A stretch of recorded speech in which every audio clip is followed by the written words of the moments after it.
Hello everyone, welcome back to our channel English माध्यम के platform पे मैं हूं आपकी एडुकेटर प्रियंका ठाकुर और हम सॉल्व कर रहे हैं editorial based practice exercise. Start करते हैं आज का session with thought of the day, that is success is walking from failure to failure with no loss of enthusiasm. यानी कि सफलता का मतलब ये नहीं कि आपने अंत में जाके जो हासिल करा वही सफलता है। सफलता का मतलब ये भी है कि बार बार विफलता, बार बार निराशा, बार बार असफलता मिलने के बावजूद आप बिना निराश हुए, अब ऐसा नहीं कि कोई व्यक्ति कभी निराश ही नहीं होता, होते हैं निराश, पर जब दोबारा आप प्रयास शुरू करें तो फिर उसी एनर्जी के साथ, उसी जोश के साथ में, जो जोश आपके पास पहली दफा में काम करने के लिए था, उसी एनर्जी, उसी एंथुजियाज्म, उसी जोश के साथ में आप आगे बढ़ने का प्रयास करें, उसे बोलते हैं सफलता। ठीक है, तो स्टार्ट करते हैं। Reading comprehension and practice exercise for SSC CGL 2024। The high level committee on simultaneous elections, बोल रहे हैं एक उच्च स्तरीय कमेटी किसके ऊपर, साइमल्टेनियस यानी कि एक साथ सभी इलेक्शंस करवाने के ऊपर, headed by former president Ramnath Kovind, जिसके अध्यक्ष कौन थे, Ramnath Kovind, has unanimously recommended that poles of Lok Sabha, उन्होंने एक मत से, सर्वसम्मति से ये रिकमेंड किया है, ये सुझाव दिया है कि जो लोकसभा के पोल्स यानी कि लोकसभा के जो इलेक्शन हो और स्टेट लेजिस्लेटिव असेंबलीज के जो इलेक्शन हो, म्यूनिसिपैलिटीज के और पंचायतों के जो इलेक्शन हो, be held at the same time, वो सभी एक समय पर हो। दिस इज नो सरप्राइज, ये कोई अचंभे वाली बात नहीं, आश्चर्यचकित करने वाली बात नहीं है। विद कांग्रेस लीडर अधीर रंजन चौधरी, जिसमें कांग्रेस लीडर अधीर रंजन चौधरी ने रिफ्यूजिंग टू पार्टिसिपेट करने से ही मना कर दिया। अब होता है ना कि कमेटी बनाई है तो उसमें अलग अलग सदस्य होंगे, अलग अलग पार्टीज के लोग होंगे शायद, तो उसमें अधीर रंजन चौधरी ने पार्टिसिपेट करने से मना कर दिया। द 8 मेंबर कमेटी फिर थी, ये 8 मेंबर का पैनल था, comprise those mostly seen to agree with the government's views on the proposal. तो जो बची हुई 8 मेंबर की कमेटी बची, उसमें क्या हुआ कि ऐसा लगा कि जो ज्यादातर सदस्य हैं वो वही लोग हैं जो गवर्नमेंट के इस ओपिनियन से, गवर्नमेंट का जो ये आइडिया है कि 1 नेशन 1 इलेक्शन होना चाहिए, उससे जो मत रखते हैं, उससे जो सहमति रखते हैं, केवल वही लोग थे इसके अंदर। Its terms of reference also carried the presumption that simultaneous polls are in national interest। तो बोल रहे हैं कि इसकी जो छंद है, जो इसकी टर्म्स ऑफ रेफरेंस है, यानी कि जिन चीजों को रेफर किया गया, जिनका यहाँ पे उल्लेख किया गया, वो सब क्या है, कैरेड द प्रिजम्पशन, उसमें भी ये धारणा थी कि साइमल्टेनियस यानी कि एक साथ सभी इलेक्शन करवाने किसके है, देश हित में, नेशनल इंटरेस्ट में है।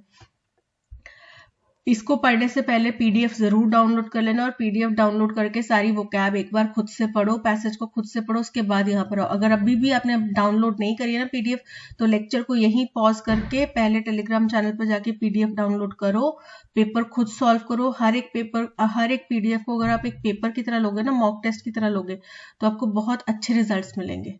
ठीक है, तो आप जाके पहले पीडीएफ डाउनलोड करो, वोकैब पढ़ो, पैसेज पढ़ो, क्वेश्चन अटेम्प्ट करो, उसके बाद वापस यहां पर आओ। ठीक है, चलिए आगे बढ़ते हैं।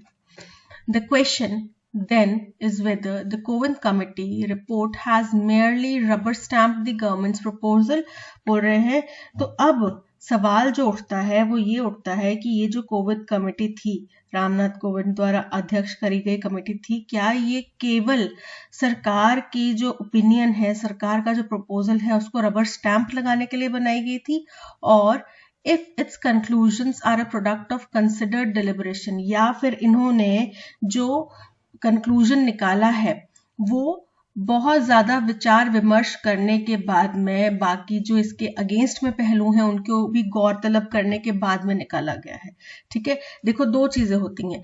सपोज करो आप किसी भी टीम आपके पास 2 टीम्स हैं, ए टीम है और एक बी टीम है। आप एक कैप्टन, आप मतलब एक वो है, सिलेक्टर है, आपको इन दोनों टीम्स में से चूज करना है। अगर सपोज करो कि आपका इन दोनों टीम्स में कोई भी जानने वाला नहीं है, आपकी कोई फेवरेट टीम नहीं है, दोनों टीमें ही ऐसी हैं जो आपको पसंद नहीं थी, ठीक है, तो आप यहाँ पे अनबायस्ड डिसीजन ले सकते हो। लेकिन अगर सपोज करो इनमें से एक भी टीम में, सपोज करो ए टीम में आपका कोई फ्रेंड है, ठीक है, जिससे आपकी बहुत अच्छी दोस्ती है, आपका कोई जानकार भी है, फ्रेंड ना छोड़ो, आप उसको बस हाय हेलो उसके तौर पर भी जानते हो, तो भी आपका एक बायसनेस हो जाएगी ए टीम की प्रति, ठीक है। तो वही कह रहे हैं कि अगर इसमें सारे के सारे मेंबर्स जो वही थे जो सरकार के इस ओपिनियन के साथ में तर्क रखते थे कि भाई एक वन नेशन वन का इलेक्शन होना चाहिए, तो क्या ये केवल कमिटी रबर स्टैंप यानी कि एक स्टैंप लगाने के लिए ही गठित की गई थी कि हाँ जी देखो, मतलब कागजी कमेटी थी कि देखो जी हमने तो कमेटी से एनालिसिस करवा लिया और उन्होंने ये दे दिया कि भाई ये होना चाहिए, तो अब हम यहाँ पे इलेक्शन का वन नेशन वन इलेक्शन का प्रपोजल ला देते हैं, ठीक है। या फिर जो भी इस कमेटी ने अपना कंक्लूजन दिया है, अपना जो रिपोर्ट दर्ज कराई है, रिपोर्ट सबमिट कराई है, क्या उसमें सारे पहलुओं के ऊपर गहराई से विचार विमर्श किया गया। The report says that the panel invited suggestions and comments from political parties. Report का ये कहना है कि इस पैनल में सजेशंस इनवाइट किए गए थे किसके, और कमेंट्स पॉलिटिकल पार्टीज के सजेशन मांगे गए थे, लीगल एक्सपर्ट्स के सजेशन मांगे गए थे, फॉर्मर इलेक्शन कमिश्नर्स के मांगे गए थे, इकोनॉमिस्ट्स के मांगे गए थे, and representatives of business organisations, इनके भी जो है ओपिनियन मांगे गए थे, सजेशंस मांगे गए थे, and members of the bar council, इन सभी केस में ओपिनियन या सजेशंस मांगे गए थे। It says that the committee carefully considered all the constitutional and legal objections. इसमें कहा गया है कि कमेटी ने सभी जो लीगल या कॉन्स्टिट्यूशनल संवैधानिक या कानूनी पचड़े हैं, ऑब्जेक्शंस हैं कि हाँ जी ये नहीं हो सकता, ये नहीं हो सकता, उनको बहुत बारीकी से कंसिडर किया है। And its members studied the relevant legal literature on elections both in India and abroad. और जो इसके सदस्य थे उन्होंने इससे जुड़े हुए जितना भी लीगल लिटरेचर यानी कि लीगल रिटन डॉक्यूमेंट्स अवेलेबल हैं इलेक्शन के ऊपर, चाहे हिंदुस्तान के हो चाहे बाहर के देशों के हो, उन सबको स्टडी किया है। अनफॉर्चुनेटली इट इज सब्सटेंस, बड़ी दुखद तौर पे, इन इट्स सब्सटेंस यानी कि मूल रूप में, अपने मूल रूप में, टोन एंड टेनर का मतलब क्या होता है कि इसका जो लहजा है, जो स्वर है, जो बात करने का तरीका है, यानी कि इस डॉक्यूमेंट की जो राइटिंग है, the document does not seem informed by in depth research and analysis. तो जो इसका लहजा है, जो इसके शब्द है, शब्दावली है, उससे ऐसा लग रहा है देखने से कि ये डॉक्यूमेंट जो है गहराई से रिसर्च करके, एनालिसिस करके नहीं बनाया गया है, ठीक है। एंड पार्टिसिपेटरी प्रोसेस, और इसके अंदर जो रिसर्च और एनालिसिस में जो और प्रोसेसेस चाहिए होती हैं, यानी कि डेटा कलेक्ट करना है, डिस्कशन करना है, वो सब चीजें इसमें नहीं हुई हैं, ऐसे इस डॉक्यूमेंट को देख के लग रहा है, इस डॉक्यूमेंट के लहजे से लग रहा है। Simultaneous elections will impose an artificial unitary character on a federal system of multiple diversities. अब अगर एक साथ इलेक्शन होते हैं तो क्या होगा, एक यूनिट बन जाती है, यूनिटरी मतलब कि एक ही है, वो पूरा इलेक्शन जो है एक ही है। तो उससे क्या होगा कि अभी तो देखो लोगों को पता है कि हम स्टेट गवर्नमेंट कौन सी चूज कर रहे हैं, क्योंकि स्टेट के मुद्दे अलग हैं और सेंटर के मुद्दे अलग हैं, केंद्र के मुद्दे अलग हैं, इसलिए हमें सेंट्रल गवर्नमेंट कौन सी इलेक्ट करनी है उसका हमारा जो दिमाग है वो अलग काम करेगा, और स्टेट गवर्नमेंट हमने कौन सी सिलेक्ट करनी है, जो हमारे मुद्दों पे कौन सी स्टेट जो कौन सी गवर्नमेंट कौन सी पार्टी जो है वो बात कर रही है, वो मुद्दा अलग है। लेकिन जब सभी इलेक्शन को कंबाइन कर दिया जाएगा तो मतलब लोग हो सकता है ये डिफ्रेंशिएट ना कर पाए कि कहाँ पे स्टेट की बात हो रही है, कहाँ पे सेंटर की, केंद्र की, एज इंडिया, पूरे होल इंडिया की बात हो रही है, ठीक है।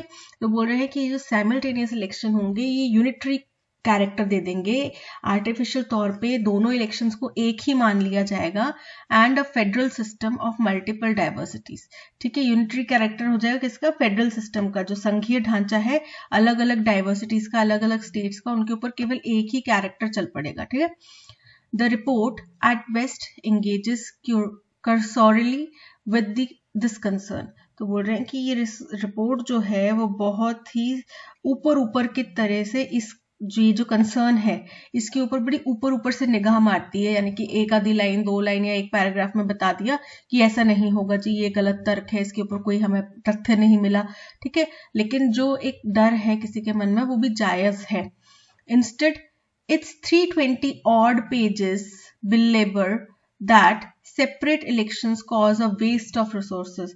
बोल रहे हैं कि इसके बजाय इसके जो 320 पेज का विस्तार से विचार किया हुआ जो डॉक्यूमेंट है उसमें कहा जा रहा है कि अगर अलग अलग इलेक्शंस होते हैं जो कि हिंदुस्तान में बड़े लंबे समय से होते आए हैं तो ये वेस्ट ऑफ रिसोर्सेज है, हमारे संसाधनों का वेस्टेज है, रिजल्ट इन पॉलिसी पैरालिसिस, और इसकी वजह से पॉलिसी पैरालिसिस हो जाता है, यानी कि जो पॉलिसीज हैं वो सही ढंग से डिस्कस नहीं हो पाती, डिसीजन उसके ऊपर सही ढंग से नहीं लिए जाते, and inflict huge socio economic cost, और इसकी वजह से हमारे समाज के ऊपर, हमारे देश के ऊपर जो वित्तीय खर्चा है वो बढ़ जाता है। Besides leading to voter fatigue, और जो हमारे मतदाता हैं वो भी थक जाते हैं। फटीग मतलब थक जाना, थकावट फील करना। This is only a harkening back to the reason d'etre cited by the government in September। बोल रहे हैं ये केवल क्या है, ये हार्कनिंग बैक यानी कि ये अगर हम इसको पीछे मुड़ के देखें तो ये उसी पल की याद दिलाता है, उस पल की हार्कनिंग बैक मतलब उस पल की याद दिलाता है जो कि सरकार ने रीजन डे मतलब जिसकी वजह से ये अस्तित्व में आया था सितंबर में last year, when it mooted one nation one election, जब उन्होंने प्रस्तावित किया वन नेशन वन इलेक्शन, उस दौर की याद दिलाता है। ये जो भी बातचीत हो रही है, जो भी इसके अंदर कहा गया है, वो उस टाइम की याद दिलाता है जब इसको इम्पोज किया गया था, इसको अस्तित्व में लाया गया था। The document notes that 15 political parties have opposed the move। Document में कहा गया है कि 15 पॉलिटिकल पार्टीज हैं जिन्होंने इसका विद्रोह किया है, इसके अगेंस्ट में वोट किया है या इसको सही नहीं ठहराया। But there is still little by way of engaging with or addressing their criticism or that of dissenters like Tamil Nadu. लेकिन फिर भी बड़ा थोड़ा बहुत काम या फिर थोड़ा बहुत या बिल्कुल ना के बराबर उनके साथ में बातचीत की गई कि भाई आप क्यों मना कर रहे हो, क्या रीजन है ना, क्यों मना कर रहे हो, क्या आपके डाउट्स हैं, अगर ये डाउट्स हैं तो अगर हम इसके फेवर में तो हम क्लियर करते हैं, ऐसा कुछ नहीं किया गया। और या फिर डिसेंटर्स मतलब वही जो मना कर रहे हैं, असहमत हैं, जैसे कि Tamil Nadu election commissioner we पालानीकुरम Kumar जो हैं वो इसके अगेंस्ट में है। उनका कहना है who told the panel that one nation one election could potentially dilute the focus on region specific challenges, यानी कि क्षेत्र आधारित जो challenges हैं जिसका कर्नाटका और साउथ के जो स्टेट्स हैं वो ज्यादा फायदा उठाते हैं, तभी वहां पे रीजनल पार्टीज जो हैं वो ज्यादा दबदबा है उनका, क्योंकि वो स्टेट के इलेक्शंस में स्टेट के परेशानियों को, समस्याओं के मुद्दे उठाते हैं। ठीक है, तो बोल रहे हैं कि अगर ऐसा होता है, वन नेशन वन इलेक्शन होता है, तो स्टेट स्पेसिफिक, रीजन स्पेसिफिक जो चैलेंजेस होंगे वो डिस्कस नहीं किए जाएंगे, उनको संभावित रूप से डाइल्यूट कर दिया जाएगा, यानी कि कम हो जाएंगे। And diminish the efficacy of local governance, और जो लोकल गवर्नेंस है उसकी प्रभावता भी कम हो जाएगी या खत्म हो जाएगी।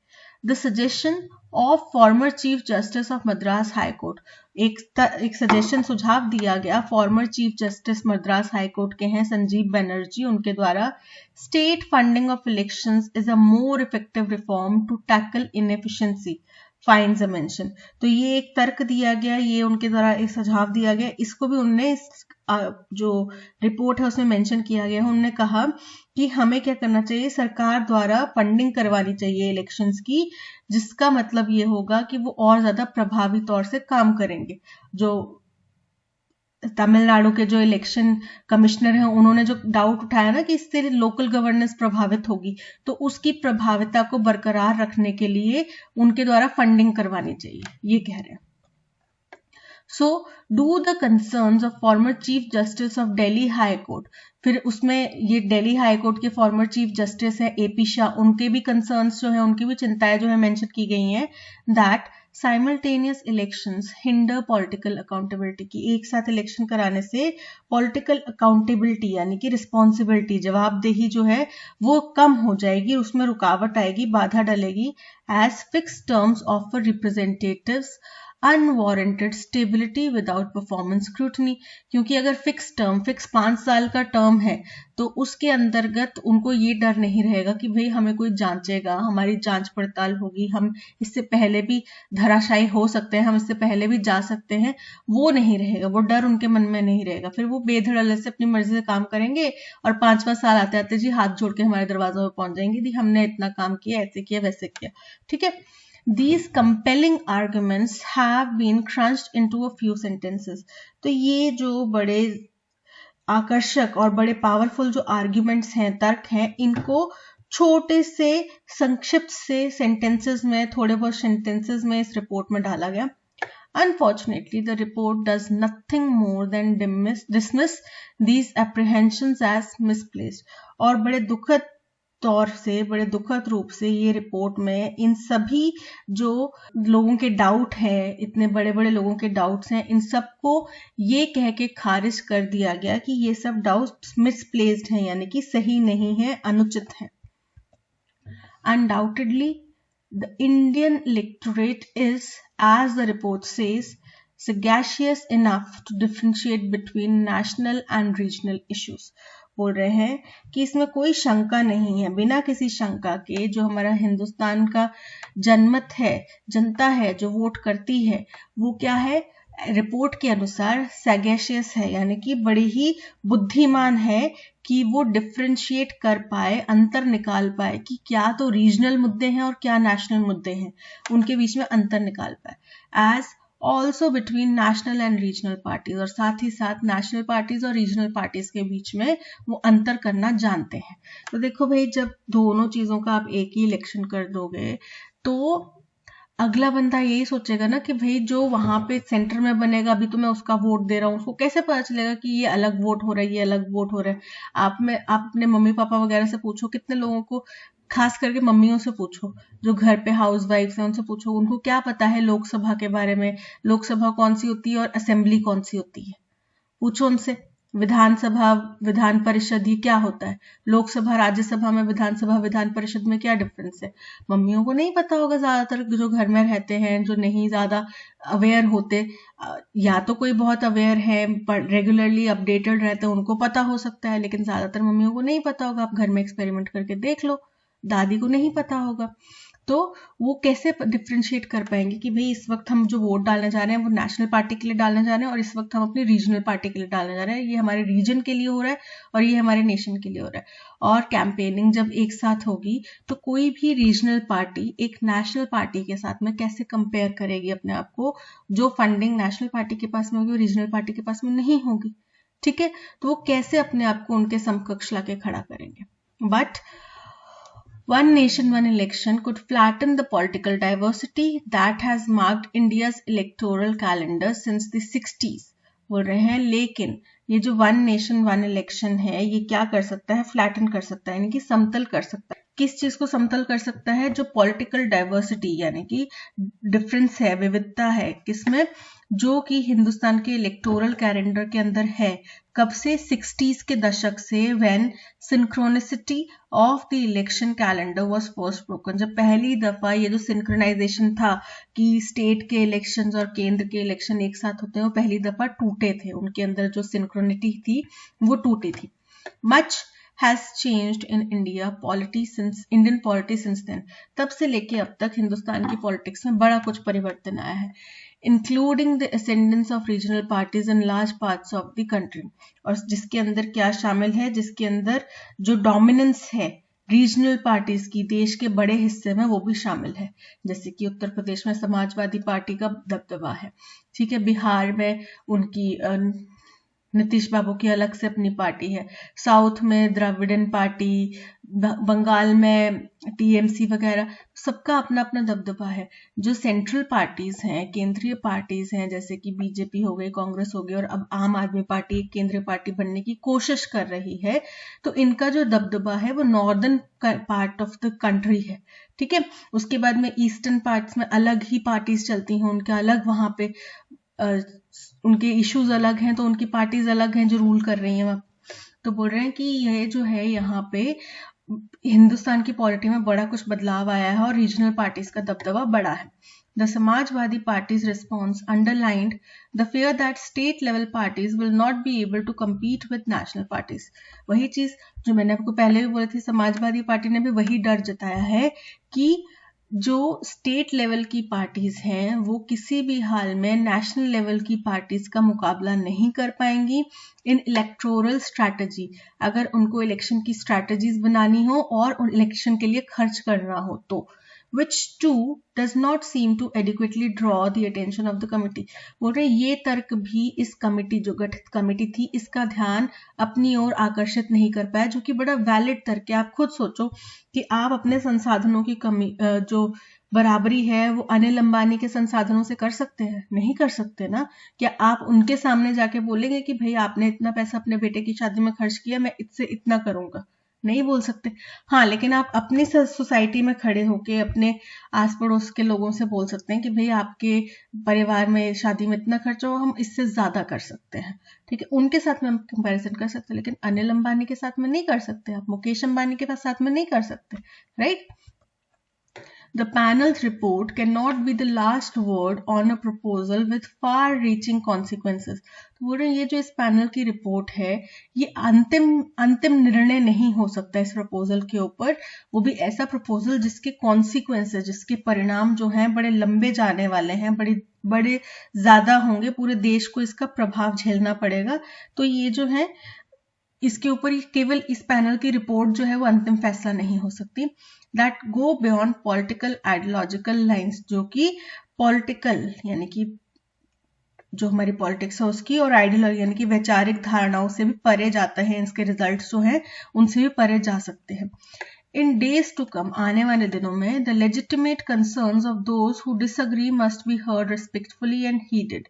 बोल रहे हैं ऐसा उम्मीद है कि आने वाले दिनों में जो कंसर्न्स हैं उन लोगों के जो इस वन नेशन वन इलेक्शन के अगेंस्ट में हैं, उनकी जो चिंताएं हैं उनको सुना जाएगा और उनके ऊपर चर्चा होगी और उनको जो है ध्यान दिया जाएगा और उनको हल निकाला जाएगा, ये उम्मीद कर रहे हैं राइटर अंत में। ठीक है, तो ये था पैसेज। आई होप आपको समझ में आया होगा। वन नेशन वन इलेक्शन का जो है उसके ऊपर एक कमेटी गठित की गई थी जिसके अध्यक्ष थे हमारे फॉर्मर प्रेसिडेंट रामनाथ कोविंद, और फिर उनके द्वारा इस कमेटी ने जो है जो अपनी रिपोर्ट है उसमें ज्यादा जो फेवर दिखाया है वो उसकी तरफ दिखाया है, उन बातों की तरफ जो कि सरकार का प्रपोजल था कि वन नेशन वन इलेक्शन होना चाहिए। और जो मोटा सबसे बड़ा जो इसका लॉजिक दिख रहा है वो ये दिख रहा है कि रिसोर्सेज की वेस्टेज कम होगी, यानी कि एक्सपेंडिचर कम होगा, और एक ही टाइम पे जो अलग अलग वोटर्स को अलग अलग टाइम पे बार बार इलेक्शन करना पड़ता है वो टाइम खत्म होगा। लेकिन इसके अगेंस्ट में बहुत सारे पॉइंट्स थे, जिसमें से एक पॉइंट था कि स्टेट लेवल की पार्टीज जो है वो सेंट्रल लेवल की पार्टी के साथ में कैसे compete करेंगी, उनके एक्सपेंडिचर का मुकाबला कैसे करेंगी। दूसरी चीज वोटर्स के लिए कंफ्यूजन, तीसरी चीज वोटर के लिए कंफ्यूजन हो जाएगा कि भाई क्या कौन से हम पार्टी को वोट कर रहे हैं और कौन सी पार्टी जो है पूरे देश की बात कर रही है, कौन सी पार्टी हमारे स्टेट के जो हमारे मुद्दे हैं उनकी बात कर रही है। ठीक है, ये कंफ्यूजन हो जाएगा।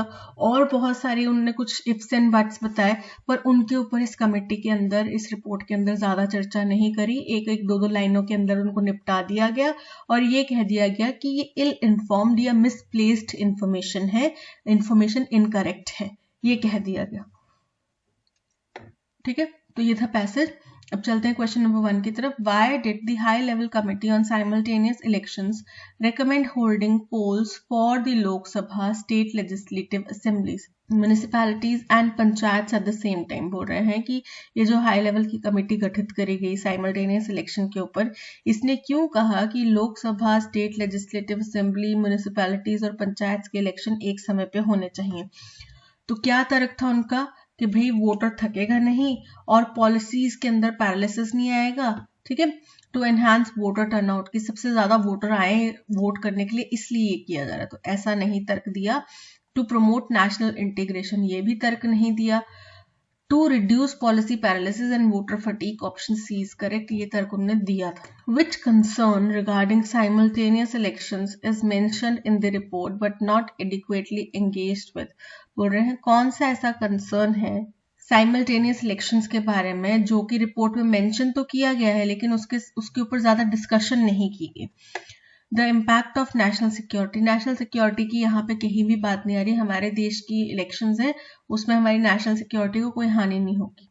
The dilution of focus on region specific challenges, बिल्कुल करेक्ट है कि जो रीजन स्पेसिफिक चैलेंजेस होंगे, मुद्दे होंगे, वो डाइल्यूट हो जाएंगे, वो उनको महत्व कम मिलेगा अगर दोनों इलेक्शन एक साथ हुए तो। Option B is correct. What kind of challenge to simultaneous elections is highlighted by the Samajwadi Party's response in the report? Samajwadi party का जो रिस्पॉन्स आया है उसमें क्या चैलेंज बताया है वन नेशन वन इलेक्शन के लिए? लीगल चैलेंजेस नहीं, उन्होंने स्ट्रैटेजी बेसिस चैलेंजेस की बात करी थी। Financial, technological, strategic. Option D is correct. What can be inferred about the high-level committee's approach to addressing criticism against simultaneous elections? कि high-level committee ने किस तरीके से जो भी criticism हुआ उसको कैसे address करा? तो उनने ज़्यादा इसको महत्व नहीं दिया है ना, थोड़ा बहुत मेंशन करा, बाकी उनने उसके ऊपर ज़्यादा डिस्कशन नहीं करा। The committee thoroughly engaged with all criticisms and provided detailed counter arguments. Incorrect है, उनने merely ये बोल दिया कि misplaced information है। The committee acknowledged the criticism but did not provide substantial engagement or solutions. बिल्कुल करेक्ट है, उनने माना कि हाँ जी ये बोल रहे हैं, इनका ये कहना है, इनका ये कहना है, लेकिन उन्होंने उसके ऊपर ज्यादा कुछ डिस्कशन नहीं करा। Option B is correct. What can be inferred about the potential impact of one nation one election on political diversity in India? कि क्या तर्क निकाला जा सकता है कि क्या इम्पैक्ट पड़ेगा वन नेशन वन इलेक्शन का पॉलिटिकल डाइवर्सिटी के ऊपर? One nation, one election will enhance political diversity by giving equal opportunities to all parties. Incorrect है, diversity जो है उसको खत्म कर देगा, flatten कर देगा। One nation, one election is likely to have a negligible impact, कि कोई प्रभाव नहीं पड़ेगा, तो ये भी incorrect है। One nation, one election could potentially flatten political diversity impacting the electoral strategies of state level parties. बिल्कुल करेक्ट है कि उनको फ्लैटन कर देगा, जो हमारी डाइवर्सिटी है उसको खत्म कर देगा, और इसका सबसे बड़ा असर जो है स्टेट लेवल की पार्टीज की इलेक्टोरल स्ट्रैटेजी के ऊपर पड़ेगा। क्योंकि देखो जो केंद्र की सेंटर की पार्टी होगी है ना, नेशनल पार्टी होगी, वो तो एक ही इलेक्शन के साथ में अपना नेशनल कैंपेन भी जीत लेगी, नेशनल कैंपेन का भी प्रचार कर रही होगी और अपने स्टेट कैंपेन का भी प्रचार कर रही होगी। लेकिन स्टेट पार्टी को तो स्टेट का ही प्रचार करना मिलेगा, राइट? तो अगर वो तो स्टेट नहीं भी जीते तो भी नेशन उनके पास में है, लेकिन ये अगर स्टेट नहीं जीते तो उनके पास में और कुछ नहीं है, ठीक है? तो ये वैसे मुद्दे लेकर आएंगे जनता के आधारित, लेकिन क्योंकि नेशनल पार्टी के पास में पैसा है, पावर है, ठीक है, उनके पास में रिसोर्सेज ज्यादा है, संसाधन ज्यादा है, तो वो स्टेट लेवल पार्टी को कहीं भी पछाड़ सकते हैं, ठीक है? तो C is correct. Incorrectly spelled word adequate, adequate मतलब पर्याप्त मात्रा में। प्रिकॉशन, प्रिकॉशन मतलब बचाव। कावर्डाइज मतलब कि जो डरपोक, ठीक है। रिडिकुलस मतलब बेहुदा। तो कावर्डाइज का स्पेलिंग जो है वो इनकरेक्ट है, COWARDICE, ये होते हैं कावर्डाइज के spelling. Option C is correct. Clear, clear का एंटोनिम बताना है। क्लियर मतलब एकदम साफ, स्पष्ट, ट्रांसपेरेंट, ठीक है। एंटोनिम क्या होगा? क्लीन, क्लीन मतलब क्लीन भी क्लियर ही होता है, क्लीन होगा तभी क्लियर दिखेगा। अगर मान लो कि शीशा है, ठीक है, जो आपकी विंडो पैन्स होते हैं वो है, ठीक है, तो अगर उसके ऊपर धूल जमी हुई है तो वो साफ तो दिखेगा नहीं, क्लियर तो दिखेगा नहीं, है ना, उसमें धुंधलापन आ जाएगा।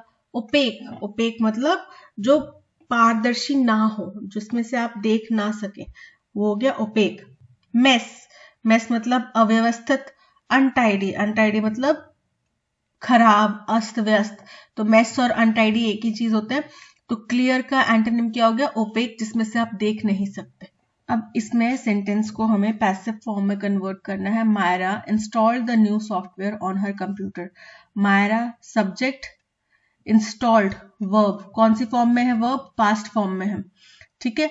तो द न्यू सॉफ्टवेयर, ये क्या है? ऑब्जेक्ट, तो ऑब्जेक्ट पहले आ जाएगा। The new software past form में क्या आना है?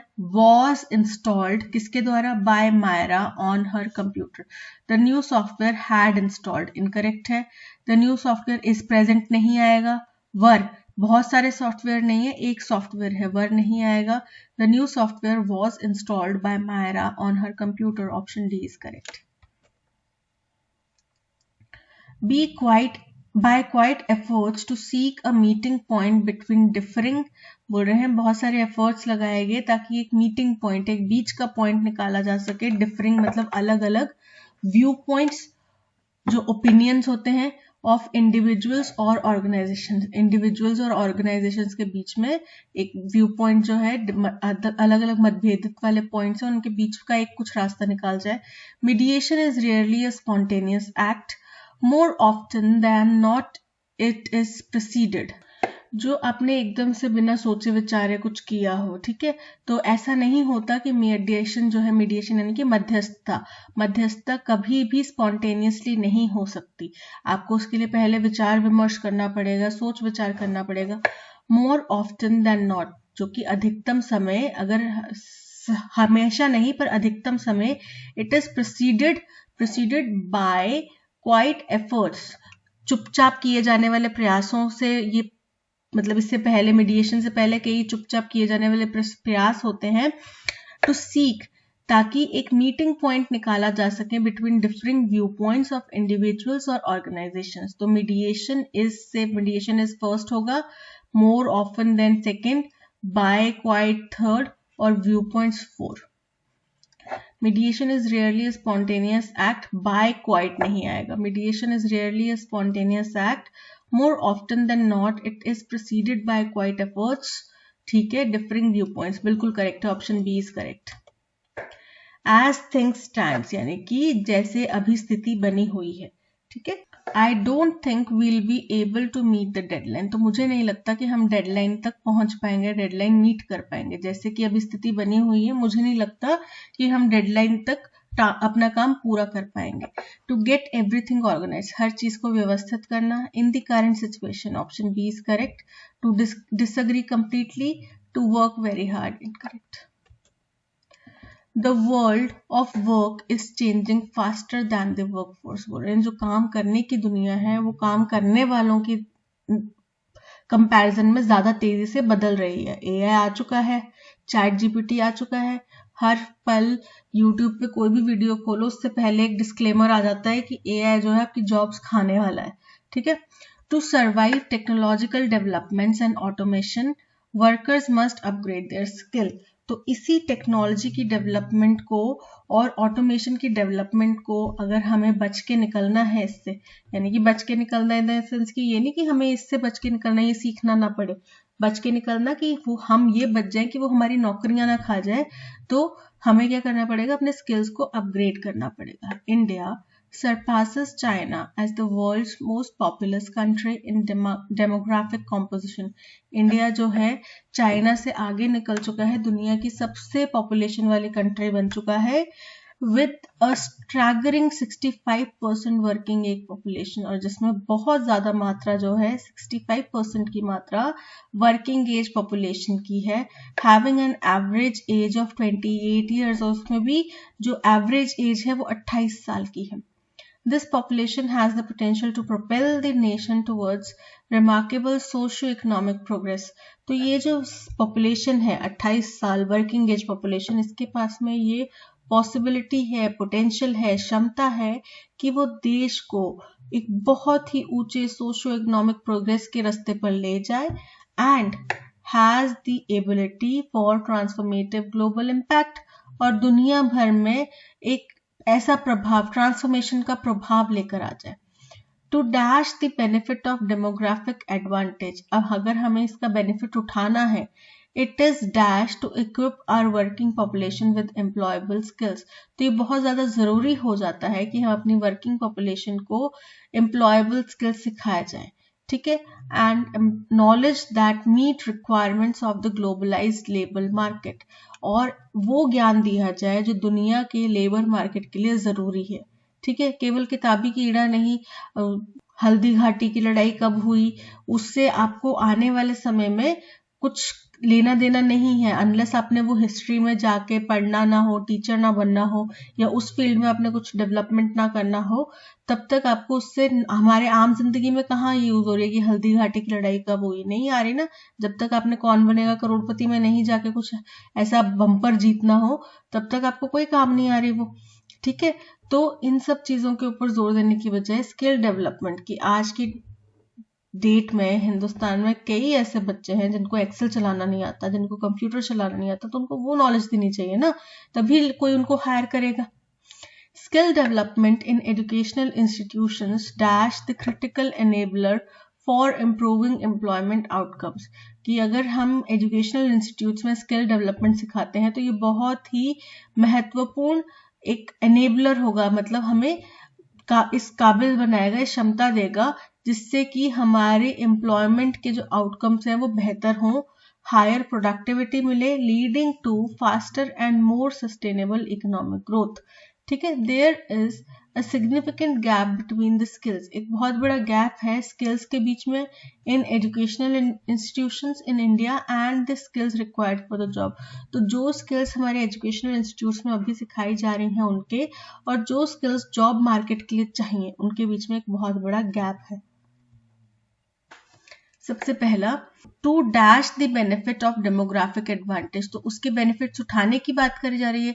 इम्पीड का मतलब क्या होता है, हिंडर या रोकना। एक्सेसरबेट यानी कि बढ़ा चढ़ा के बताना या इंटेंसिफाई करना। इंटरेस्ट यानी कि भरोसा करना। तो रिप का मतलब क्या होता है, लाभ उठाना, ठीक है, प्राप्त करना। तो जो लाभ उठाना है, किसका लाभ उठाना, डेमोग्राफिक एडवांटेज का। It is dash, it is continuous, continuous मतलब लगातार। इम्पेरेटिव मतलब बहुत इंपॉर्टेंट, क्रूशल।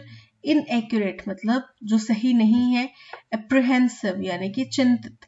तो यहाँ पे उसके लाभ उठाने की बात की जा रही है ना, तो इम्पेरेटिव मतलब बहुत क्रूशल होगा, बहुत जरूरी होगा टू इक्विप कि हमारी वर्किंग पॉपुलेशन को हम एम्प्लॉयबल स्किल सिखाएं। Skill development and educational institutions dash is, skill development singular है तो क्या आ जाएगा, is the critical enabler for improving employment outcomes. There is a significant gap between the skill dash, skill accomplishments, estranged imparted yearning। तो जो skill educational institution में सिखाई जाती है तो वहां पे क्या दी जाती है, दी जाती है। imparted मतलब देना, प्रदान करना। So option C, imparted is correct. My energy went to see my college team performing poorly in the match।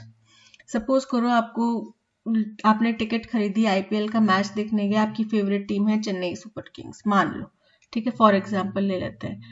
आप बहुत एक्साइटेड हैं, वो पॉम पॉम्स लेकर गए हैं, चेन्नई सुपर किंग की टी शर्ट पहन कर गए हैं, ठीक है, बहुत अच्छे से वो चेहरे पे पेंट वेंट लगा के और सिर के ऊपर वो नकली वाले जो बाल होते हैं पॉम पॉम्स वाले वो लेके आप बहुत चीयर कर रहे हैं।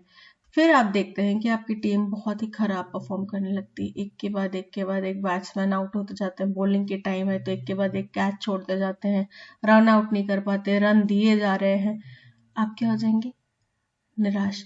जो व्यक्ति अभी थोड़ी देर पहले हाथ में पॉम पॉम्स लेके नाचे जा रहा था, बिना म्यूजिक के नाचे जा रहा था इतनी जोर जोर से, उसकी एनर्जी क्या हो जाएगी, डाउन। तो वही बोल रहे हैं कि आपकी कॉलेज टीम जो है वो बड़ा खराब परफॉर्म करी थी, ये देख के आपकी एनर्जी क्या होगी, अप हुई या डाउन हुई। तो वेंट का मतलब क्या होना है, डिक्लाइन, कम हो जाना, ठीक है।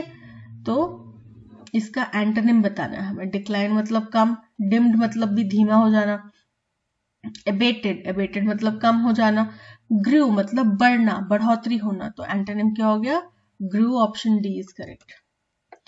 According to media reports के अनुसार these names include, these आ रहा है, these का मतलब ये नाम मतलब जिनका पहले जिक्र किया होगा, तो P हमारा फर्स्ट स्टेटमेंट नहीं हो सकता। ऑप्शन सी और ऑप्शन डी एलिमिनेट हो गया। 2 रेजिडेंशियल एरियाज, इसमें 2 रेजिडेंशियल एरिया शामिल हैं, 5 माउंटेन पीक शामिल हैं, 2 नदियां शामिल हैं और 2 अदर एरिया शामिल हैं, ठीक है।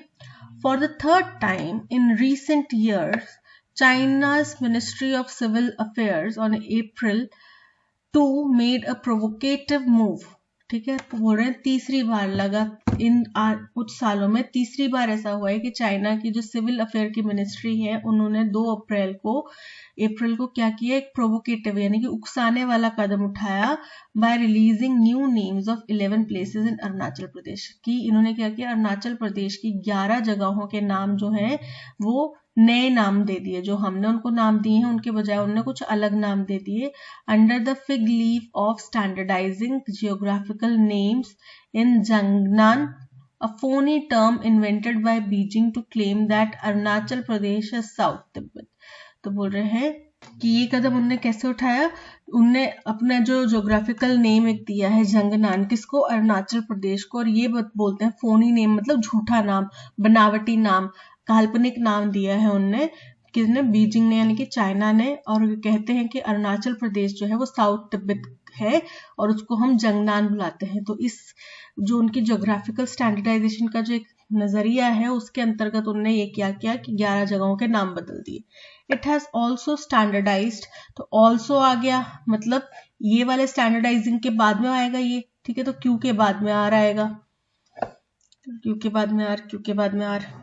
इसके बाद में बोल रहे हैं it has also standardise the names of 15 places in 2021 की 2021 में भी उन्होंने ऐसे ही किया था और 15 जगहों के नाम जो है वो स्टैंडर्डाइज कर दिए थे, which had similarly included population centres, जिसमें इसी तरीके से पॉपुलेशन सेंटर्स, माउंटेन्स, रिवर्स, ये सब शामिल थे और माउंटेन पास शामिल थे। In 2017 China had renamed 6 places that lie in Arunachal Pradesh. 2017 में चाइना ने 6 जगहों के नाम जो हैं चेंज करे थे जो कि अरुणाचल प्रदेश में आती हैं।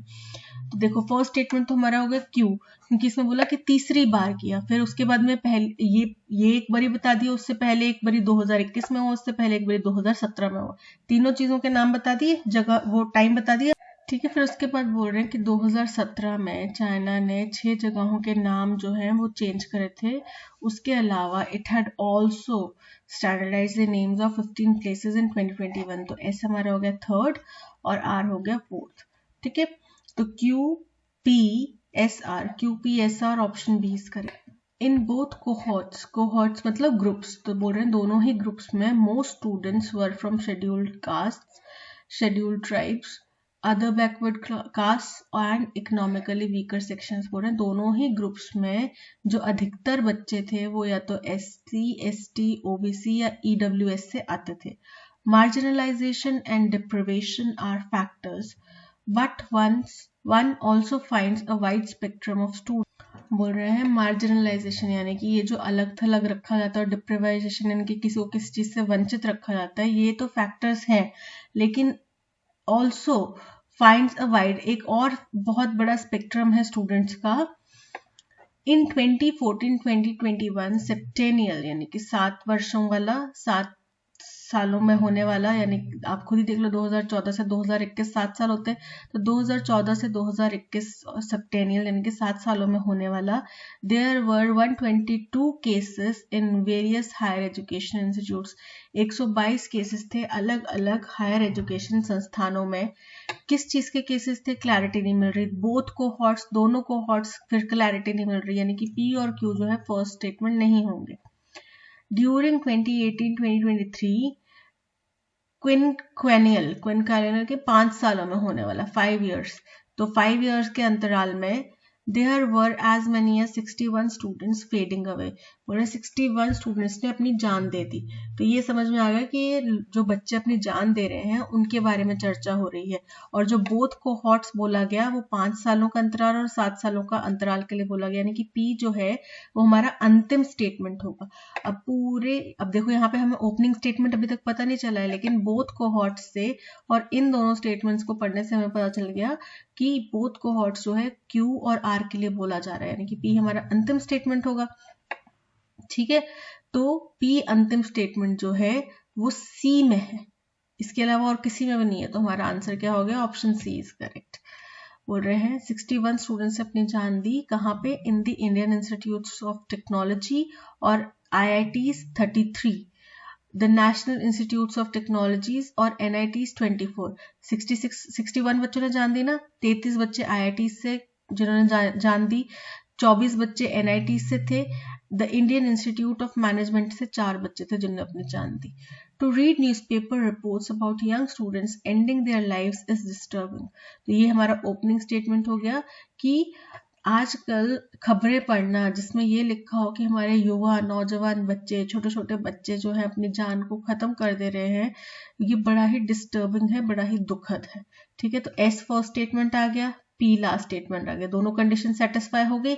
उसके बाद में आता है स्टेटमेंट आर कि कब से स्टार्ट करा, 2018 से 2023 जो लास्ट का डेटा था 5 वर्षीय डेटा, उसके अंदर में 61 बच्चों ने अपनी जान दी, और उससे पहले 2024 से 2021 तक का डेटा था जिसमें 7 सालों का डेटा, जिसमें 122 बच्चों ने अपनी जान दी। ठीक है, तो अरेंजमेंट क्या बन रहा है, S R Q P, option C is correct.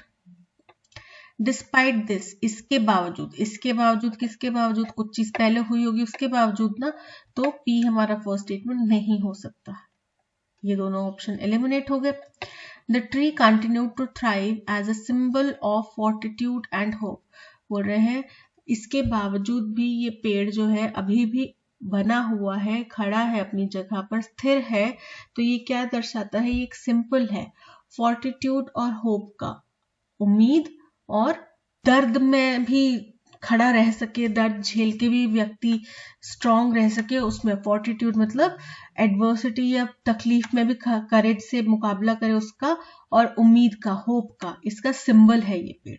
A huge tamarind tree more than a century old stood at the edge of the courtyard of my wife's ancestral home, बोल रहे हैं एक बहुत बड़ा इमली का पेड़ जो कि शायद बहुत सदियों पुराना है, वो क्या है, वो मेरी वाइफ के जो पुश्तैनी घर है, एंसेस्ट्रल होम है, उसके कोर्टयार्ड में वहां पे लगा हुआ है। अ फ्यू ईयर, तो ये तो उसका इंट्रोडक्शन हो गया कि एक बहुत बड़ा पेड़ लगा हुआ है। ठीक है, जो कि हमें ऑप्शन से पता चल रहा है, ऑप्शन ए और ऑप्शन सी बचे हुए हैं, तो उसमें क्यू फर्स्ट स्टेटमेंट है। फिर उसके बाद में बोल रहे हैं कुछ साल पहले, a few years ago it was struck by lightning, इसमें एक बिजली से इसके ऊपर गिरी थी। All through the year the tree bore fruit, बोल रहे हैं इतने सालों में इसमें हमेशा फल लगते रहे। अब देखो एक चीज देखो, मान लो मुझे एस स्टेटमेंट का पता नहीं चल रहा कि पहले आएगी बाद में आएगी, लेकिन मुझे ये समझ में आ रहा है कि आर के बाद में पी स्टेटमेंट आएगी, क्योंकि यहाँ पे बोला जा रहा है कि कुछ साल पहले इसके ऊपर बिजली चमकी, बिजली गिरी, उसके बावजूद भी ये अभी भी खड़ा है फॉर्टिट्यूड और होप का सिंबल बनके। तो आर पहले पी बाद में, ठीक है, दोनों आर लिख दिए, आर पहले पी बाद में। अब यहाँ पे आर पहले पी बाद में, लेकिन यहाँ पे पी पहले आर बाद में आ रहा है, तो ये एलिमिनेट हो जाता है, option C is correct. A book club is the last refuge of the failed author, बोल रहे एक बुक क्लब जो होता है वो किसी भी फेल्ड ऑथर का आखिरी उम्मीद होती है, आखिरी सहारा होता है। When commissioning editors of publishing houses large and small demonstrate, you turn to a group of people, आप उन कुछ चंद लोगों की तरफ मुड़ते हैं जिनको क्लब कहा जाता है, which offer first aid to wounded egos, जो हमारे जो घायल हो चुका ईगो होता है उसको फर्स्ट एड प्रोवाइड करते हैं। Providing sometimes sympathy and sometime T, कभी कभार हमें सहानुभूति मिलती है और कभी कभार चाय मिल जाती है। Impressive solidarity in the view that your unsung masterpiece is unfit for human consumption, वो एक तरीके से सब एकमत होके कहते हैं, कौन सब, जो कमिश्निंग एडिटर्स होते हैं, डेमोन्स्ट्रेट इम्प्रेसिव सॉलिडारिटी, उन सबका एकमत होता है, वहां पे सब इकट्ठे हो जाते हैं ये कहने के लिए कि भाई आपका ये जो अनसंग यानी कि अभी तक जो प्रकाशित नहीं हुआ मास्टरपीस है, ये ह्यूमन कंजम्पशन के यानी कि किसी इंसान के पढ़ने के लायक ही नहीं है। You look around desperately for solace, तो आपको किसी का कंधा चाहिए उस टाइम पे रोने के लिए, अपनी बात रखने के लिए, अपनी बात कहने के लिए, ठीक है, तो आप इधर उधर देखते हैं, राइट। तो तब क्या है, तब आपके सामने एक बुक क्लब आता है। तो अब बुक क्लब क्या है, रिफ्यूज है उन पेड ऑथर्स के लिए जो कि जिनको कमिश्निंग एजेंट्स क्या करते हैं, उनकी बुक्स को पढ़ते टाइम इम्प्रेसिवली एक सुर में बोलते हैं कि भाई ये सही नहीं, अच्छा नहीं है आपका काम, ठीक है। तब आप ग्रुप ऑफ पीपल की तरफ टर्न करते हैं, जो कि अक्सर क्लब होता है जिसमें आपको आपके घायल ईगो को क्या मिल जाता है, सोलेस मिल जाता है, आपके घायल ईगो को थोड़ी तृप्ति मिल जाती है, ठीक है। तो ये हो गया हमारा arrangement P Q S R, P Q S R, option P Q S R, option D is correct. In appointing the Chief Election Commissioner CEC and Election Commissioners ECs by forming a committee to suggest suitable names to man these constitutional post किसको appoint करने में, chief election commissioner को appoint करने में और election commissioners को appoint करने में एक कमिटी फॉर्म की जाएगी जो कि सजेस्ट करेगी संभावित नामों को जो कि इन पदों पर कॉन्स्टिट्यूशनल पोस्ट पर स्थापित किए जाएंगे। इन अ हियरिंग ऑफ सेना वर्सेस सेना केस, एक सेना वर्सेस सेना केस हुआ था, उसकी सुनवाई के दौरान में the court express is serious concern, उसने बड़ी गहरी चिंता जाहिर करी over the active role being played by governors in state politics, जो गवर्नर्स का रोल है स्टेट की पॉलिटिक्स के अंदर, उसके ऊपर उन्होंने गहरी चिंता जाहिर करी। That governors becoming part of political process is disconcerting, बोल रहे हैं कि जो गवर्नर्स हैं वो एक पॉलिटिकल कार्य प्रणाली का हिस्सा बनते जा रहे हैं। ये बहुत ही गंभीर विषय है, बहुत ही चिंताजनक विषय है। ठीक है, 2 recent comments of the Supreme Court of India will have direct bearing on the concept of independence of various constitutional authorities. तो देखो, पहली चीज बताई उनने इलेक्शन कमिश्नर के बारे में और दूसरी चीज बताई उनने गवर्नर्स के रोल के बारे में। तो ये दोनों रीसेंट कमेंट्स हुए सुप्रीम कोर्ट द्वारा। ठीक है, तो यानी कि आर जो है वो हमारा फर्स्ट स्टेटमेंट हो सकता है, होगा। आर जो है हमारा फर्स्ट स्टेटमेंट होगा क्योंकि इसी क्या ये एक भूमिका बता रहा है, ये एक धारणा बता रहा है बाकी पूरे पैसेज की। और एंड जो है वो ज्वाइन करने की बात करता है, तो आर हमारा फर्स्ट स्टेटमेंट होगा। जो कि सुप्रीम कोर्ट के 2 कमेंट्स आए हैं जो कि क्या करेंगे, अलग अलग कॉन्स्टिट्यूशनल संवैधानिक अथॉरिटीज की जो इंडिपेंडेंस है उसके ऊपर चर्चा करते हैं, उसके ऊपर कुछ टिप्पणी देते हैं ये दोनों comments. And earlier taking an important step in ensuring, तो सबसे पहले तो आर फर्स्ट स्टेटमेंट एक में ही है, ऑप्शन बी में, तो ऑप्शन बी हमारा करेक्ट है। इसमें क्यू है, इसमें पी है, इसमें क्यू है। ठीक है, तो आर हमारा ऑप्शन बी हमारा करेक्ट ऑप्शन है।